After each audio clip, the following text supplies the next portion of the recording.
Blue Castle. Chapter 33. Spring.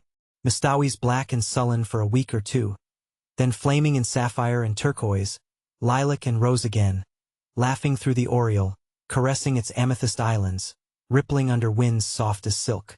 Frogs, little green wizards of swamp and pool, singing everywhere in the long twilights and long into the nights. Islands fairy-like in a green haze, the evanescent beauty of wild young trees in early leaf, frost-like loveliness of the new foliage of juniper trees. The woods putting on a fashion of spring flowers, dainty, spiritual things akin to the soul of the wilderness. Red mist on the maples, willows decked out with glossy silver pussies. All the forgotten violets of Mistawi's blooming. Again, lure of April moons. Think how many thousands of springs have been here on Mistawi's, and all of them beautiful, said Valancy. Oh, Barney, look at that wild plum. I must quote from John Foster. There's a passage in one of his books. I've reread it 100 times. He must have written it before a tree just like that. Behold the young wild plum tree which has adorned herself after immemorial fashion in a wedding veil of fine lace. The fingers of wood pixies must have woven it, for nothing like it ever came from an earthly loom. I vow the tree is conscious of its loveliness. It is bridling before our very eyes, as if its beauty were not the most ephemeral thing in the woods, as it is the rarest and most exceeding. For today it is and tomorrow it is not. Every south wind purring through the boughs will winnow away a shower of slender petals. But what matter? Today it is queen of the wild places, and it is always today in the woods. I'm sure you feel much better since you've got that out of your system, said Barney heartlessly. Here's a patch of dandelions, said Valancy, unsubdued. Dandelions shouldn't grow in the woods, though. They haven't any sense of the fitness of things at all. They are too cheerful and self-satisfied.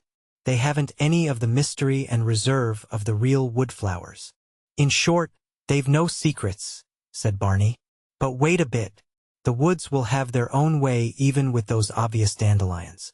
In a little while all that obtrusive yellowness and complacency will be gone, and we'll find here misty, phantom-like globes hovering over those long grasses in full harmony with the traditions of the forest.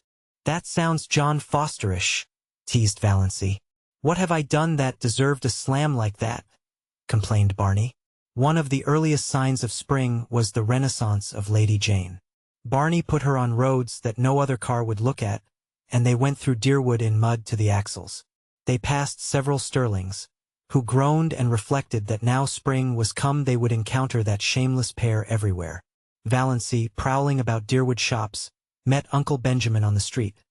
But he did not realize until he had gone 2 blocks further on that the girl in the scarlet-collared blanket coat, with cheeks reddened in the sharp April air and the fringe of black hair over laughing, slanted eyes, was Valancy. When he did realize it, Uncle Benjamin was indignant. What business had Valancy to look like a young girl? The way of the transgressor was hard, had to be, scriptural and proper. Yet Valancy's path couldn't be hard. She wouldn't look like that if it were. There was something wrong. It was almost enough to make a man turn modernist. Barney and Valancy clanged on to the port, so that it was dark when they went through Deerwood again. At her old home Valancy, seized with a sudden impulse, got out, opened the little gate and tiptoed around to the sitting-room window. There sat her mother and Cousin Stickles drearily, grimly knitting, baffling and inhuman as ever. If they had looked the least bit lonesome Valancy would have gone in. But they did not. Valancy would not disturb them for worlds.